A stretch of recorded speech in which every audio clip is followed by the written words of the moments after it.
Pernikahan kontrak dengan mafia cantik. Episode 59. Memarahi diri sendiri. Sedangkan Winda, matanya terbuka. Ia beranjak duduk di atas tempat tidur. Dipegangnya keningnya yang terasa hangat, dia bisa merasakan jika John mengecup keningnya tadi. Namun dia lihat tidak ada siapa-siapa, mustahil pikirnya.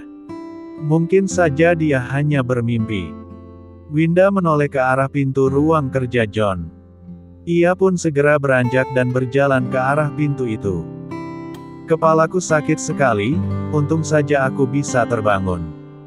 Aku rasa tadi aku sama sekali tidak sadarkan diri.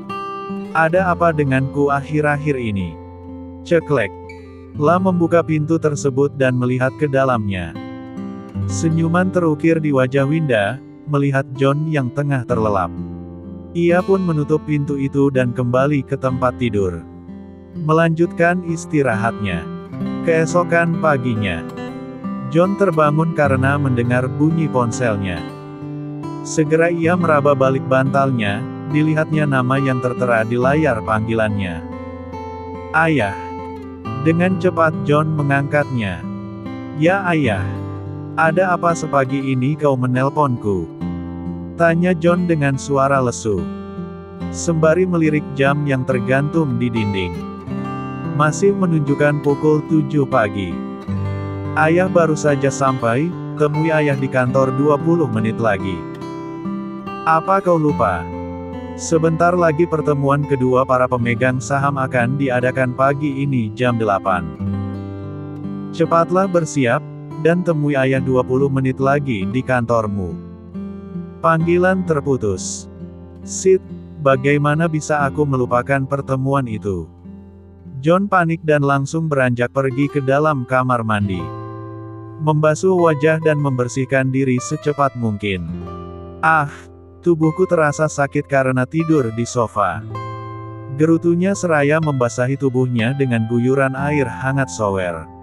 Setelah selesai mandi, John pun segera pergi ke kamarnya untuk mengambil setelan kerjanya. Perlahan ia membuka pintunya dan menyelinap masuk. Dilihatnya Winda yang masih tidur dengan nyenyak. John tidak ingin membangunkannya. Cups. Satu kecupan hangat mendarat di kening Winda. Tunggu aku Winda, hari ini aku akan memberitahukanmu sesuatu. Tapi tidak bisa sekarang, aku masih harus menghadiri pertemuan penting. Aku sudah tidak sabar untuk memelukmu kembali. John terlihat bersemangat. Senyuman merekah di wajahnya. Semalaman ia sudah berpikir keras. Berperang antara batin dan perasaannya. Kini ia semakin yakin, perkataan Naya benar. Dia tidak seharusnya memperlakukan Winda sedingin itu. Winda, Naya, ataupun dirinya, tidak salah dalam hal ini. Semua hanya masa lalu, ia bertekad ingin menatap ke masa depan dan tidak berpacu pada masa lalu lagi. Jika memang ayahnya Winda terlibat atas kematian ibunya, bukan berarti Winda yang akan menanggung semua dosanya. Yang John harus lakukan adalah memaafkan dan melupakan semua itu. Ia yakin ibunya juga tidak ingin dia terus hidup dalam dendam. Mengingat bagaimana sifat sang ibu yang ia tahu dari ayahnya dan semua orang. Dia adalah wanita hebat yang mempunyai hati sebaik dan selembut malaikat. John melirik arloji di tangan kirinya. Dia sudah terlambat. John pun segera berlari keluar dari kamar. Namun tanpa ia sadari Winda sempat melihat ia berlari keluar dari kamar. Dengan cepat Winda bangun dan tergesa-gesa mengejar John. John, teriak Winda beberapa kali. Namun John tak mendengarnya. Sampai-sampai ia tidak sengaja terpeleset di dekat pintu keluar. Hiks, tangisannya pecah. Sakit sekali hatinya melihat John yang buru-buru pergi. Bahkan sepagi ini dia sengaja turun kerja cepat. Hanya untuk menghindari bertemu dengannya. Winda semakin merasa sesak berada di rumah itu. Naya yang mendengar kegaduhan dari teriakan dan tangisan Winda pun terbangun. Dengan cepat ia keluar kamar, takut terjadi apa-apa pada kakaknya. "Kakak!" teriaknya menghampiri Winda yang terduduk di lantai sambil menangis. Hiks, jangan menangis Kak, aku tahu ini pasti sangat menyakitkan. Tapi aku mohon jangan menangis, Hiks. Naya ikut menangis memeluk sang kakak. Hiks, apa dia benar-benar sudah tidak mengharapkan kehadiranku Nay? Apa aku benar-benar tidak ada lagi di hatinya? Sakit, dadaku sangat sakit Nay, menahan semua ini aku tidak sanggup lagi. Hiks, ucap Winda sambil terisak-isak. Belum sempat Naya menjawab ucapannya. Winda langsung berdiri dan berlari ke dalam ruang kerja John. Hatinya semakin sakit melihat nampan makanan yang terletak di atas meja kerja. Tidak disentuh sedikit pun. Hiks, aku sudah tidak sanggup lagi. Winda memegangi dadanya dan bernafas terengah-engah. Sesak sekali rasanya. Seperti sudah tidak dibutuhkan lagi, perasaannya begitu hancur. Kakak. Naya mengikuti Winda yang tergesa-gesa masuk ke dalam kamarnya. Kau mau apa Kak? Nay, aku sudah tidak sanggup lagi. Mungkin ini yang dia mau, aku menghilang dari hidupnya. Selamanya akan sama Nay, dia tidak akan pernah memaafkan ayah kita. Bahkan jika aku bertahan, hanya akan menyiksa diri kami masing-masing. Winda membereskan kembali pakaiannya yang sempat ia bongkar dari dalam koper. Tapi Kak, apa kau yakin? Kemana kita akan pergi? Kakak ipar pasti akan bisa menemukan kita. Apa yang kau harapkan Nay? Dia mencari kita. Aku tidak yakin, bahkan mungkin dia tidak peduli jika kita pergi. Karena dia sudah tidak mencintaiku lagi Nay. Tapi Kak, cepat bereskan pakaianmu dan bersiap. Apa kita pergi pagi ini juga? Naya seakan berat untuk pergi. Di satu sisi dia merasa tempat paling aman untuk dia dan sang kakak adalah di tempat ini. Namun di sisi lain, dia juga tidak mau sang kakak semakin tersakiti karena sikap dingin kakak iparnya. Akhirnya Naya pun mengikuti kemauan Winda. Karena kemanapun kakaknya pergi, dia tidak mungkin tinggal. Pasti dia akan mengikuti dan mendampinginya. Naya pun keluar dari kamar Winda. Ia kembali ke kamarnya dan bersiap-siap. Meskipun tidak tahu pasti kemana tujuannya. Tapi Naya yakin kakaknya tahu yang terbaik buat mereka. Sepeninggal Naya, Winda menghentikan apa yang dilakukannya. Dia memandangi ke seluruh isi kamar itu.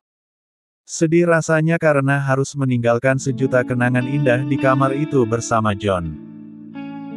Bagaimana cara cinta perlahan datang yang membuat mereka berdua semakin dekat. Berat sekali rasanya hati untuk meninggalkan John. Namun apa dayanya, dia juga punya kesabaran. Perasaannya sudah terlanjur sakit dan tidak tahan diperlakukan dingin oleh John. Mungkin ini adalah yang terbaik, pikirnya. Kepergiannya akan membuat John merasa tenang, dan tidak bimbang dalam memilih keputusan. Winda merogoh ponsel di sakunya dan menghubungi seseorang. Bisakah kau menjemputku dan Naya sekarang juga? Ucapnya. Sekarang.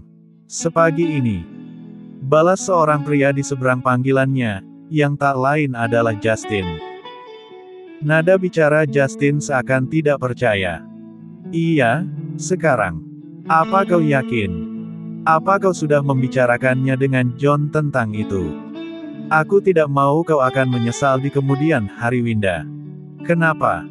Apa kau tidak mau membantuku kali ini? Bukan seperti itu. Tapi aku hanya tidak mau, kau menyesal dan tersakiti sendiri. Entah kenapa aku merasa John pasti akan menerima kenyataan itu. Apa kau sudah bicara padanya? Aku sudah bicara padanya, dan sekarang sikapnya berubah. Ia bersikap dingin dan acuh padaku. Tolong aku kali ini saja untuk terakhir kalinya, selanjutnya aku tidak akan meminta pertolonganmu lagi. Apa maksudmu? Aku akan selalu membantumu jika kau meminta bantuan padaku. Baiklah, kalau begitu aku tunggu di lobi hotel 20 menit lagi. Panggilan terputus. Winda menghela nafas panjang. Sambil memegangi kepalanya yang terasa berdenyut lagi. Ia pun berusaha untuk tetap kuat. Winda beranjak dan bersiap-siap untuk pergi. Ia sudah janji akan menemui Justin di lobi hotel sekitar 20 menit lagi. 20 menit kemudian, Winda dan Naya sudah berada di lobi hotel. Menunggu Justin menjemput mereka. Tidak lama kemudian mobil Justin memasuki lobi. Naya terkejut ketika melihat Justin keluar dari mobil dan menghampiri mereka. "Kakak, jangan bilang." Naya tidak melanjutkan kata-katanya. Dia menatap kesal Winda. "Maaf, aku tidak memberitahumu. Hanya dia yang bisa menolong kita, Nay." Winda mencoba meyakinkan sang adik. Namun tetap saja sang adik bebal, dia mendengus kesal dan menepis keras tangan Winda dari pundaknya. "Aku tidak percaya ini," desisnya pelan gregetan dengan sang kakak. Naya dan Justin saling bertatapan. Naya menatap tajam sedangkan Justin menatap datar. Dia berpikir sekarang yang terpenting adalah Winda. "Masuklah," ucap Justin membukakan pintu mobil untuk Winda. Winda mengangguk. Tidak menunggu lama ia pun segera masuk ke dalam mobil. Duduk di kursi penumpang sebelah kemudi. "Kau juga masuk," ucap Justin lagi pada Naya. Saat hendak membukakan pintu mobil, tangannya ditepis oleh Naya. Gadis itu menatapnya sangat sinis. "Aku bisa sendiri," jawab Naya ketus.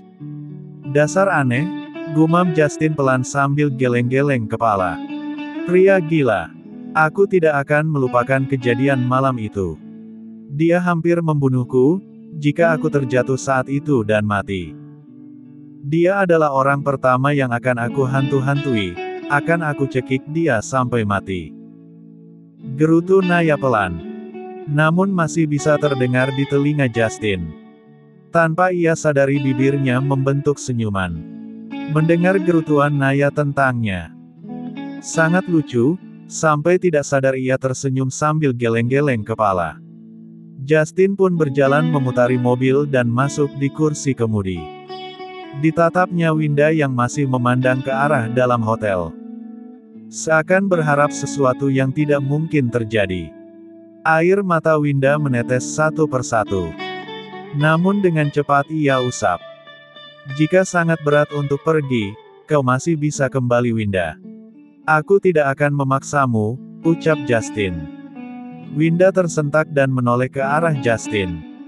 Tersenyum dan berkata, "Aku baik-baik saja, sebaiknya kita segera pergi." "Kau yakin?" tanya Justin kembali.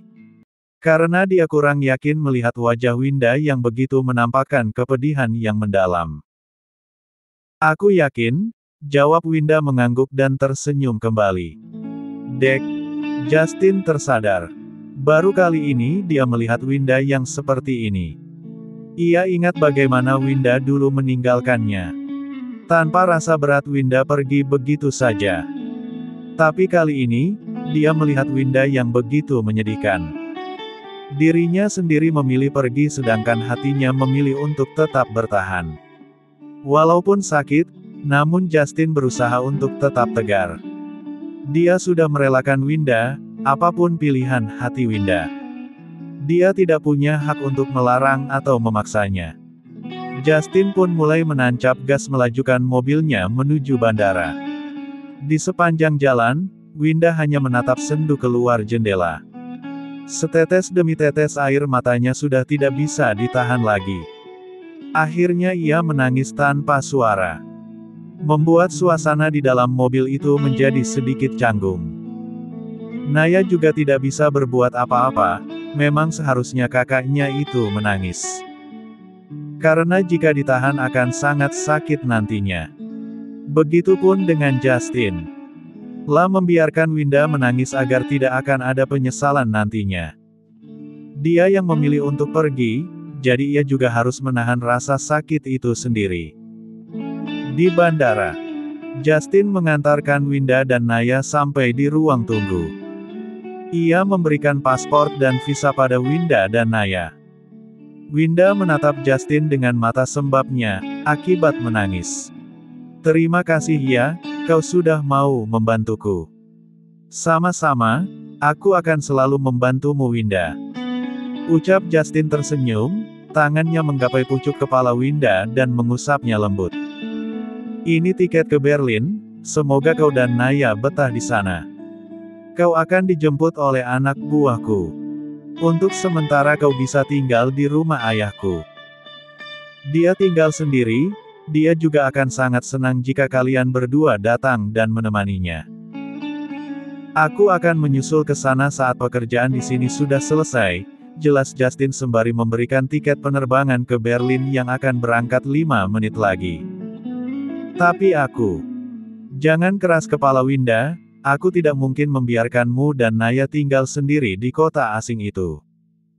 Buatlah hatimu tenang, jika kau sudah merasa lebih baik, kau bisa pindah dari sana dan mencari tempat tinggal sendiri."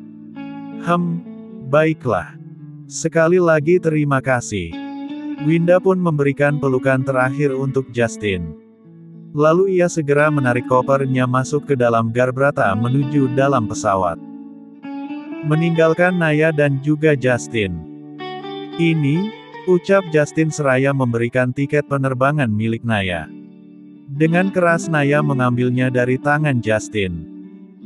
"Jangan senang dulu, jangan kau pikir jika kau baik pada kakakku.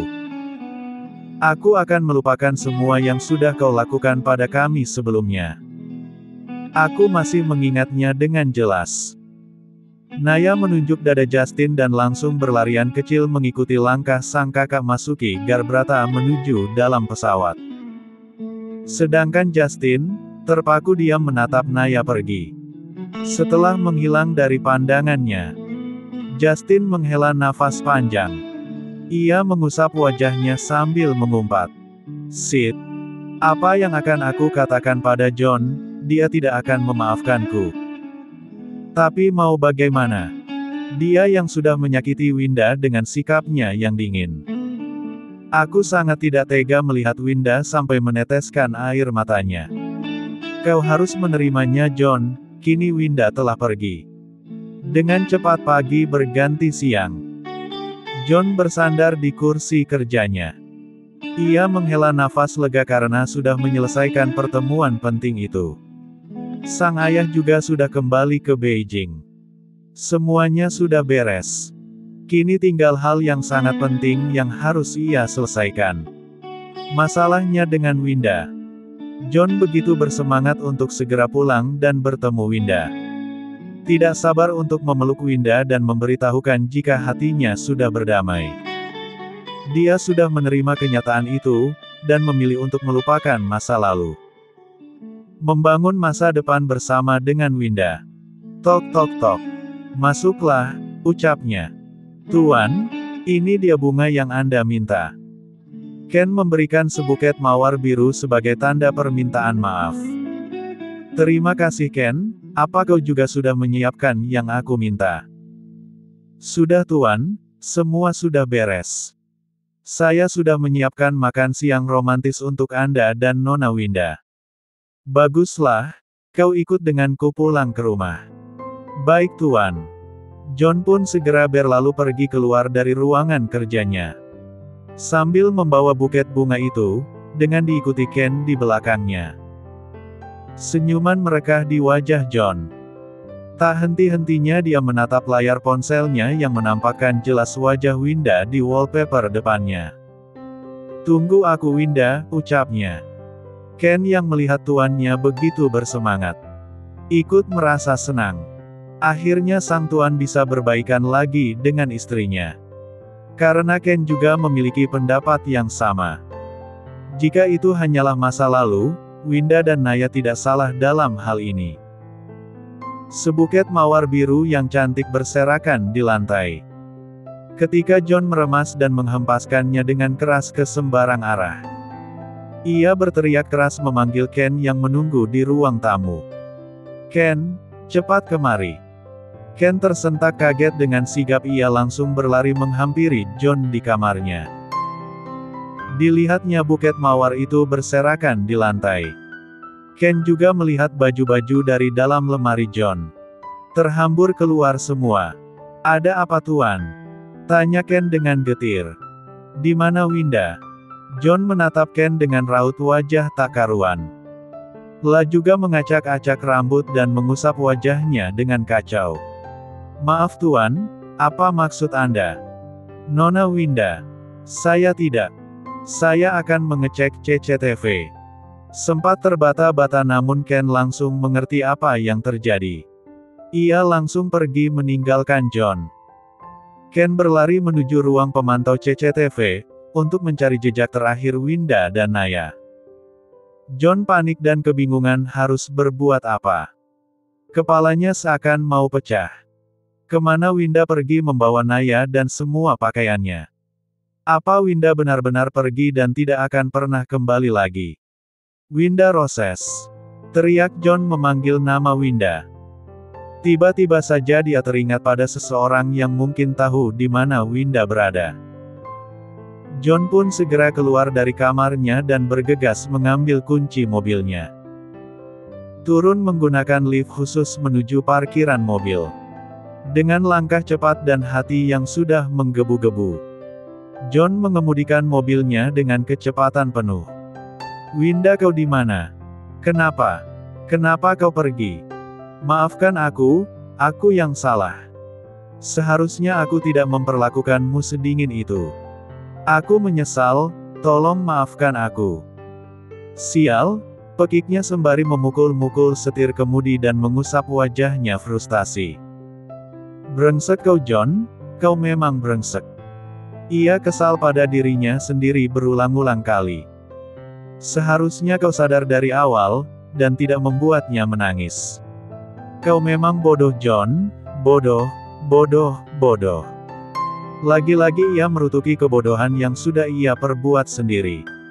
Sekarang Winda pergi barulah ia menyesal.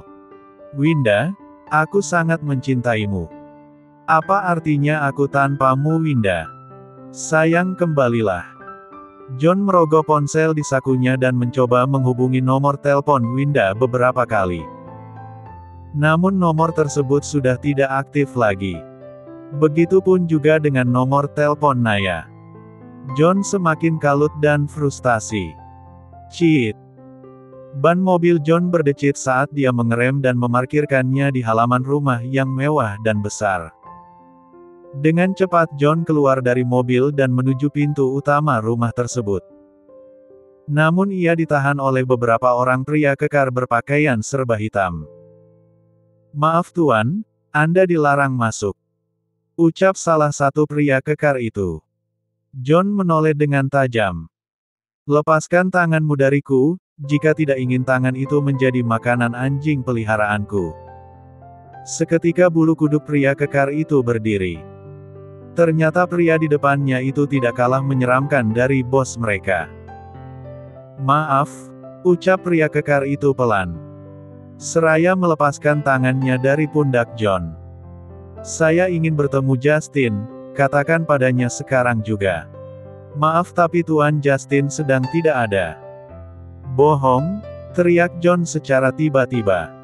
Membuat mereka semua tersentak kaget.